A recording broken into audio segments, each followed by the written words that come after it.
Hello people, अस्सलाम वालेकुम। आज की वीडियो में जिस चीज़ को हम लोग डिस्कस करेंगे सबसे पहले वो इंसाइज्ड वुंड होगा। इंसाइज्ड वुंड होता क्या है? इंसाइज्ड वुंड असल में हमारे पास एक ओपन वुंड होता है जो कि किसी भी शार्प कटिंग वेपन की वजह से जो है वो क्रिएट होता है। पहली चीज़। दूसरी चीज़ ये, इसका भी मैकेनिज्म वैसा ही है जैसे पीछे हम लोग पढ़ते आ रहे हैं कि सबसे पहले आप प्रेशर अप्लाई करेंगे और बाद में आप मूवमेंट अप्लाई करेंगे। अब कोई भी शार्प वेपन जो है उसमें नाइफ आ जाए, हमारे पास सॉर्ड आ जाए, कोई रेजर आ जाए, ये सारी चीज़ें जो है वो हमारे पास शार्प वेपन्स में आ जाती हैं। अब इसके फीचर्स की तरफ आते हैं। फीचर्स में क्या होता है कि एक तो सबसे पहले क्लोथ्स इन्वॉल्व होते हैं, एक्सटर्नल हेमोरेज बहुत ज़्यादा होता है, हमारे पास जो मार्जिन होते हैं वो बहुत क्लियर कट होते हैं, रेगुलर होते हैं, इवर्टेड होते हैं, वेल डिफाइंड होते हैं एज़ कम्पेयर टू लेसिरेशन जिसके इरेगुलर मार्जिन थे, वेल डिमार्केटेड नहीं थे। इसका जो बेड होता है वो भी क्लियर होता है, इसके हेयर बल्ब्स कट होते हैं, क्रश्ड नहीं होते लेसिरेशन की तरह, ना ही इसमें टिश्यू टैग्स मिल रहे होते हैं। उसके अलावा इसके अंदर इससे हमें डायरेक्शन ऑफ फोर्स के बारे में पता चलता है क्योंकि किसी भी इंसाइज्ड वुंड में आपको टेलिंग दिखेगी। टेलिंग होती क्या है? अगर आप इसको देखें तो ये हमारे पास एक इंसाइज्ड वुंड की डायग्राम है। इसमें हमारे पास इंसाइज्ड वुंड इस डायरेक्शन में हुआ है, यानी कि इस तरह कट लगा है। तो जिस साइड पे आपको कट लगता है तो कट का जो प्रॉक्सिमल एंड होता है वो हमारे पास थोड़ा ब्रॉड होता है एज कम्पेयर टू उसका डिस्टल एंड, क्योंकि वो नैरो होता है और उसको हम लोग टेल एंड कहते हैं। तो हमारे पास जिस साइड पे टेल होती है हम कहते हैं उससे ऑपोजिट साइड से जो है वो हमारे उसकी ऑपोजिट साइड पे जो है वो हमारे पास असॉल्टर खड़ा था। तो इस तरह हमें पता चलेगा कि डायरेक्शन ऑफ फोर्स क्या थी, किस साइड से आपने जो है वो कट लगाया है। ओके हो गया। फिर उसके बाद नेक्स्ट चीज़ क्या होती है कि जो हमारे पास इंसाइज्ड वुंड होता है उसमें लेंथ जो होती है वो ग्रेटर डायमेंशन होती है, यानी कि अगर आप किसी भी चीज़ को ऐसे कट करेंगे तो लेंथ उसकी ज़्यादा होगी एज़ कम्पेयर टू उसकी डेप्थ। उसके बाद नेक्स्ट चीज़ क्या है कि ये स्पिंडल शेप्ड होते हैं, जैसे कि आपने देखा है इसको, ये स्पिंडल शेप्ड ही है और इसमें गेपिंग भी मिल रही होती है। इसके एंगल्स बिल्कुल क्लीन होते हैं, डीपर टिश्यू इसका क्लीनली कट होता है, इवनली डिवाइडेड होता है और इसमें कोई भी ब्रूजिंग नहीं हो रही होती है क्योंकि आपने सीधा सीधा एक शार्प वेपन से कट जो लगा दिया। फिर अगर हम लोगों ने इंसाइज्ड वुंड की एग्जामिनेशन करनी हो तो हम सबसे पहले साइज देखते हैं कि किस जगह पे हुआ है, उसका साइज देखते हैं, उसकी शेप देखते हैं। हम ये देखते हैं कि वो कौन सी शेप का है। अगर तो वो स्पिंडल शेप्ड है तो वो स्पिंडल शेप क्यों होगा? स्पिंडल शेप इसलिए होगा क्योंकि गेपिंग हो गई है स्किन की, क्योंकि स्किन जो है वो इलास्टिक होती है, ठीक है। और अगर एक्जिला का पोर्शन होगा तो जिगजैग होगी। इसके अलावा हमारे पास और भी बहुत सारी शेप्स होती हैं, वो हम लोग आगे डिस्कस करेंगे एज ये बहुत ही इंपॉर्टेंट वाइवा क्वेश्चन भी है। उसके अलावा अगर कहीं पे वेजल्स कम हैं, छोटी वेजल्स हैं तो ब्लीडिंग कम होगी, अगर ज़्यादा बड़ी वेजल्स हैं तो ब्लीडिंग ज़्यादा होगी। हम देखेंगे कि इसकी लेंथ हमें ज़्यादा मिलेगी as compare to width and depth, और जिसकी विड्थ होगी वो हमारे पास एज ऑफ वेपन से ज़्यादा होगी। क्यों? क्योंकि हमारे पास जो है वो स्किन जो है वो इलास्टिक होती है। फिर उसके बाद नेक्स्ट क्या चीज़ होगी, हमारे क्लोथ्स इन्वॉल्व होंगे, इसमें हम लोग मैग्नीफाइंग ग्लास का भी यूज़ कर सकते हैं। टेलिंग ऑफ वुंड में ऑलरेडी एक्सप्लेन कर चुकी हूँ कि इसका जो डीपर एंड होता है वो इसका हेड वुंड होगा, वो ब्रॉडर होगा, और इसका जो शैलो एंड होगा वो हमारा टेल ऑफ वुंड होगा, यानी कि डिस्टल एंड होगा। फिर उसके बाद नेक्स्ट उन्होंने बेवेलिंग कही है। बेवेलिंग असल में एक फ्लैप होता है हमारे पास, जो स्किन है वो थोड़ी सी इस तरह करके वो बाहर की तरफ या बाहर की तरफ थोड़ी सी फ्लैप इसी तरह का बन जाता है, ठीक हो गया। इस चीज़ को हम लोग बेवेलिंग कहते हैं। लैंगर लाइंस हम लोगों ने एनाटॉमी में भी पढ़ी हैं कि ये हमारे पास जो होती हैं वो स्किन के ऊपर पैरेलल रोज में लाइंस होती हैं, इनको क्लीवेज लाइंस भी कहते हैं। और यूजुअली जब भी आप कोई भी सर्जरी वगैरह करते हैं तो आप स्किन के ऊपर तो आप कोशिश करते हैं कि आप लैंगर लाइंस को ही कट करें, क्योंकि यहाँ पर जो है वो स्कार बनने का, स्कार फॉर्मेशन बहुत कम होती है, यानी कि पता नहीं चलता स्कार का। अब आ जाते हैं उस वाइवा क्वेश्चन की तरफ कि शेप डिफरेंट होती हैं डिफरेंट जगह पे। नॉर्मली हमारे पास स्किन के ऊपर तो स्पिंडल शेप्ड होता है क्योंकि वहाँ पे गेपिंग हो रही होती है। जो हमारे पास क्रोटम होता है वहाँ पे इसकी एजेस इन्वर्टेड होती हैं। ओवरऑल हमने पीछे पढ़ा था कि इवर्टेड मार्जिन होते हैं इसके। एक्जिला और ब्रेस्ट में इसके एजेस इरेगुलर होते हैं, और पीछे हमने पढ़ा है कि एक्जिला में ये जिगजैग शेप का भी होता है।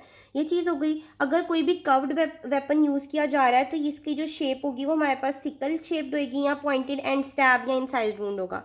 इसकी एजेस हमारे पास इरेगुलर तब भी होंगी अगर वेपन जो है वो है शार्प ही लेकिन स्लाइटली ब्लंट है, जैसे कि हमारे पास एक्स हो गई या कोई ब्रोकन ग्लास हो गया, ठीक है। और अगर कोई आपने यूटेंसिल यूज़ किया है तो वो फिर हमारे पास इरेगुलर इंसिजन बनेगी, यानी कि इरेगुलर मार्जिन होंगे उसके। फिर एज ऑफ इंसाइज्ड वुंड पे आ जाते हैं। एज ऑफ इंसाइज्ड वुंड से एक मेडिको लीगल इंपॉर्टेंस तो हमें पता चल गई कि इससे हमें टाइम सिंस इन्फ्लिक्शन ऑफ वुंड के बारे में पता चल जाएगा। इसकी एज जो है एज ऑफ इंसाइज्ड वुंड जो होती है वो बिल्कुल हमारे पास जैसे पैथो के टिश्यू रिपेयर में हम लोग हीलिंग पढ़ते हैं, बिल्कुल वैसे ही इसकी जो है वो एज ऑफ इंसाइज्ड वुंड होती है। जब बिल्कुल फ्रेश वुंड होता है तो उसमें सबसे पहले हीमाटोमा फॉर्मेशन होती है। 12 आवर्स गुजरने के बाद हमारे पास उसकी जो एजेस होती हैं वो रेड हो जाती हैं, स्वोलन हो जाती हैं, और उनके साथ वहाँ पर जो है ना ब्लड, लिम्फ और ल्यूकोसाइड इन्फिल्ट्रेशन वगैरह जो होती है वो होने लग जाती है।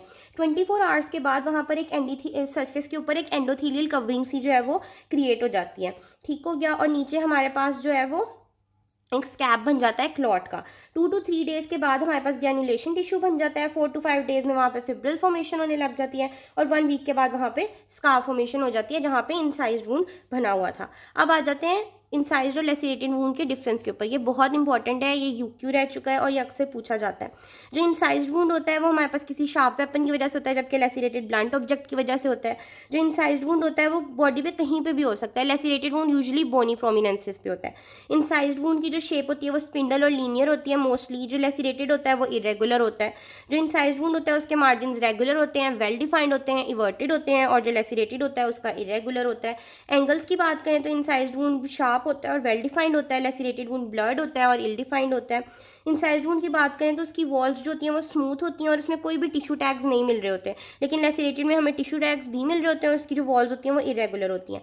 इंसाइज्ड वुंड में हमारे पास जो लेंथ होती है वो ग्रेटर डायमेंशन होती है, लेकिन लेसिरेटेड वुंड में ऐसा कोई भी सीन नहीं होता।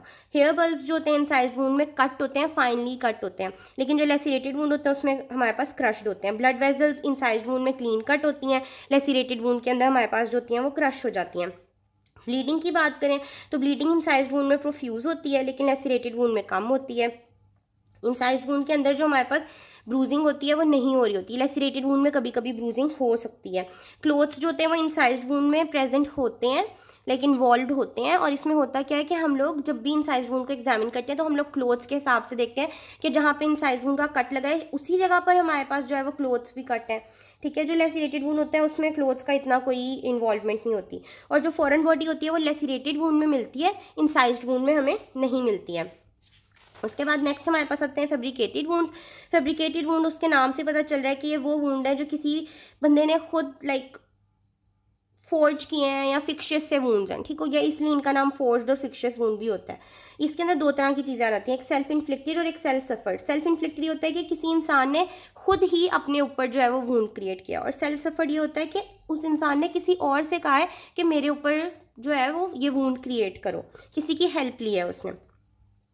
इसके करेक्टरिस्टिक्स बहुत ज़्यादा इंपॉर्टेंट है, वाइवा, यूक्यू, ऑस्पी हर लिहाज से पूछे जाते हैं।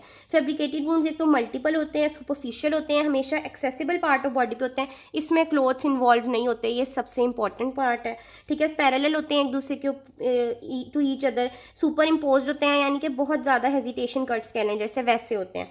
फिर उसके अलावा इसमें कोई भी बॉडी का वाइटल पार्ट इन्वॉल्व नहीं होता, क्योंकि ऑब्वियसली आप खुद फोर्ज कर रहे हो तो आप अपनी जान कि दुश्मन थोड़ी ना हो।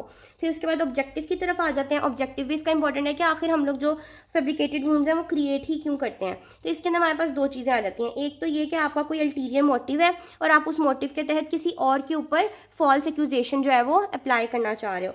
ठीक है, लाइक आपका कोई एनिमी है, आप उसके अगेंस्ट जो है आपने कोई बयान देना है कि उसने आपको असॉल्ट किया है, तो उसके लिए आपने फिक्शियस वुंड क्रिएट किया है, या फिर आपने उसको किसी मर्डर के केस में जो है वो फंसाना है इसलिए, या फिर आपने अपनी इंजरी को और भी ज़्यादा एक्सट्रीम बनाना हो उसके लिए हो सकता है, या फिर आपको पुलिस ने मारा हो पुलिस कस्टडी में, तो उस केस के अंदर आप पुलिस को चार्ज करने के लिए जो है वो अपनी इंजरीज को और भी ज़्यादा जो है वो गहरा कर दो। उसके अलावा रेप के चार्ज में किसी को फंसाने के लिए, या फिर मिलिट्री सर्विस से बचने के लिए लोग जो है वो ये चीज़ करते हैं। दूसरा जो केस होता है वो सस्पिशन को अवॉइड करने के लिए होता है, लाइक रोबरी केसेस होते हैं, तो यूजुअली घर की जो मेड्स होती हैं या गार्ड्स होते हैं वो इन्वॉल्व होते हैं, तो वो क्या करते हैं कि वो एविडेंस को डिस्ट्रॉय करने के लिए या फिर अपनी इन्वॉल्वमेंट ना दिखाने के लिए जो है वो क्या करते हैं, अपने ऊपर जो है वो ये वुंड्स क्रिएट करते हैं ताकि उनको लगे कि हम तो इन्वॉल्व नहीं थे, तो इनके ऊपर केस भी ना आए। डायग्नोसिस में हम सबसे पहले हिस्ट्री लेंगे, क्योंकि एग्जामिनेशन ऑफ क्लोथ सबसे ज़्यादा इंपॉर्टेंट है, तो हमने वो चीज़ देखनी ही देखनी है। हमने क्लोथ्स में ये देखना है कि क्लोथ्स इन्वॉल्व थे, अगर क्लोथ्स इन्वॉल्व थे तो क्या क्लोथ्स के ऊपर जो कट्स लगे हैं वो हमारे पास जो वुंड है उससे करस्पॉन्ड कर रहे हैं, उसके साथ मिल रहे हैं। ठीक हो गया, उसका नंबर मैच कर रहा है, लेंथ मैच करिए, साइट मैच करिए, ये सारी चीज़ें करनी है। फिर उसके बाद हम लोगों ने इसको ये भी डिफ्रेंशिएट करना है कि ये डिफेंस वुंड तो नहीं है, यानी कि इसको डिफेंस वुंड जो है उससे डिफ्रेंशिएट करेंगे as it is a UQ. अब वो क्या है कि हम लोग जो फैब्रिकेटेड वुंड है वो डिफेंस वुंड से कैसे डिफ्रेंशिएटेड होता है। जो डिफेंस वुंड होता है ना वो हमारे पास एक्सेसिबल पार्ट पे नहीं होता, लेकिन जो फैब्रिकेटेड वुंड होता है वो एक्सेसिबल पार्ट ऑफ बॉडी के ऊपर होता है। जो डिफेंस वुंड होता है ना उसमें आपको एविडेंस ऑफ स्ट्रगल मिलती है, लेकिन जो फैब्रिकेटेड वुंड होता है उसमें एविडेंस ऑफ स्ट्रगल नहीं मिलती। जो डिफेंस वुंड होता है वो यूजुअली हमारे पास हैंड्स पे, फोर आर्म्स पे और लोअर लिम्स पे होता है, लेकिन जो फैब्रिकेटेड वुंड है, अगर तो सेल्फ इन्फ्लिक्टेड है तो सिर्फ एक्सेसिबल पार्ट्स के ऊपर होगा, लेकिन अगर सेल्फ सफर्ड है तो किसी और की हेल्प से आपने किया है तो वो बस वाइटल पार्ट्स के ऊपर नहीं होगा, बाकी बॉडी पे कहीं पे भी हो सकता है। डिफेंस वुंड में टेलिंग नहीं होती है, पर फैब्रिकेटेड वुंड में हो सकती है। अगर आप खुद से अपने ऊपर कट लगा रहे हो तो टेलिंग होगी। और जो डिफेंस वुंड है उसके जो मार्जिन होते हैं वो क्लियर कट या क्लीन नहीं होते हैं, ठीक है, लेकिन जो फैब्रिकेटेड वुंड्स होते हैं उसके क्लियर कट मार्जिन होते हैं। ये बहुत इंपॉर्टेंट यूक्यू है, ये आपने लाजमी करना है। फिर उसके बाद आते हैं चॉप वुंड्स। चॉप वुंड्स बिल्कुल भी इंपॉर्टेंट नहीं है, इनको चॉप लेसिरेशंस भी कहते हैं। ये किसी भी चॉपर में या मीट क्लीनर, हैचेट, एक्स, इनकी वजह से जो कट्स क्रिएट होते हैं या वुंड क्रिएट होता है उसको चॉप वुंड्स कहते हैं। अगर इनकी कैरेक्टरिस्टिक्स की बात करें तो ये शार्प होते हैं, ठीक है, इनमें ब्रूज हो भी सकता है, एज के ऊपर नहीं भी हो सकता, कभी कभी एब्रेजन भी हो सकती है, ठीक है, और ये अंडरलाइन टिश्यू की इसके अंदर टोटल डिस्ट्रक्शन हो जाती है। अगर डायमेंशंस की बात करें तो ये बहुत ज़्यादा डीप होते हैं, इनमें गेपिंग भी प्रेजेंट होती है। उसके अलावा क्या होता है कि dimensions of wound correspond to cross section of penetrating blade obviously. फिर उसके बाद इसकी मेडिको लीगल इंपॉर्टेंस की तरफ आ जाते हैं। मेडिको लीगल इंपॉर्टेंस में यह है कि यूजली होमिसिडल होते हैं, कभी कभी एक्सीडेंटल भी हो सकते हैं, ठीक हो गया।